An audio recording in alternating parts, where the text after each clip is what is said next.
The report of the Joint Committee of Parliament on the Waqf Amendment Bill was tabled in both houses of Parliament on Thursday, sparking fresh protests from the opposition. Report of the Joint Committee on the Waqf Amendment Bill 2024. In Rajya Sabha, the report was tabled by BJP MP Medha Vishram Kulkarni, a member of the panel, while in Lok Sabha, it was tabled by BJP MP Jagdambika Pal, who chaired the JPC.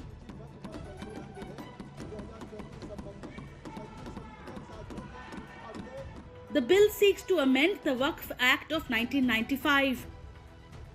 वक्फ की property कोई वाकिफ वक्फ करता है और वो जिस अपने भाव से इंटेंशन से वक्फ करता है, उसका आज जिस तरह से मिसयूज हो रहा था या उस वक्त की प्रॉपर्टी का फ़ायदा गरीब को, पसमानदा को या महिलाओं को, विधवाओं को, बच्चों को, अनाथ को मिलना चाहिए था, वो नहीं मिल रहा था। इस पे सरकार एक अमेंडमेंट लेकर के आई कि जिससे ट्रांसपेरेंट हो और जो वक्फ करता है अपनी प्रॉपर्टी को उसको ठीक से उसका उपयोग हो।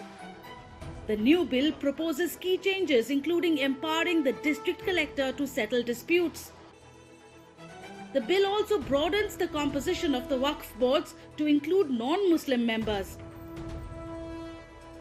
The Joint Committee of Parliament on the bill had adopted the report on the draft legislation by a 15:11 majority vote. सरकारें समय-समय पे सदन में कानून लाती हैं।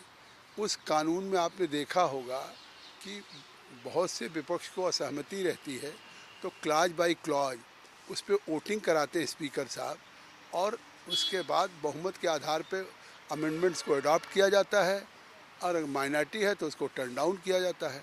वही प्रक्रिया जॉइंट पार्लियामेंट्री कमेटी में भी है।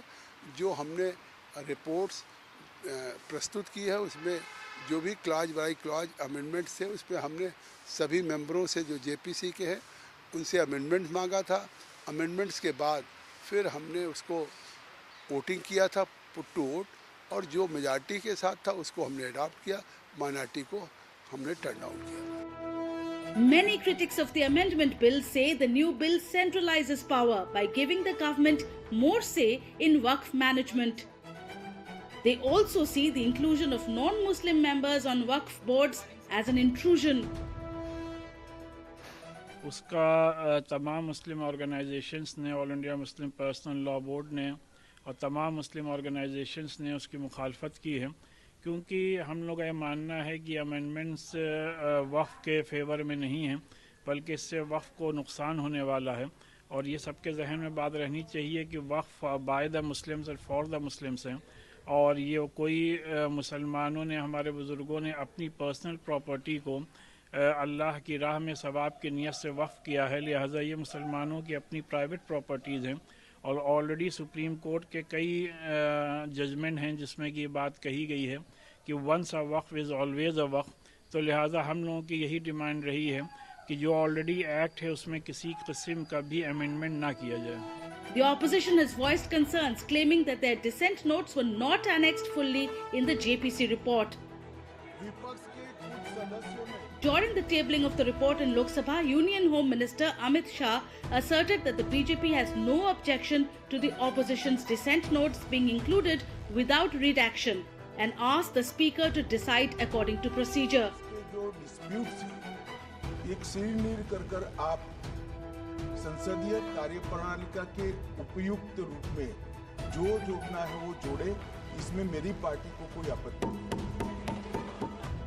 The report of the JPC was submitted to Lok Sabha Speaker Om Birla on the 30th of January.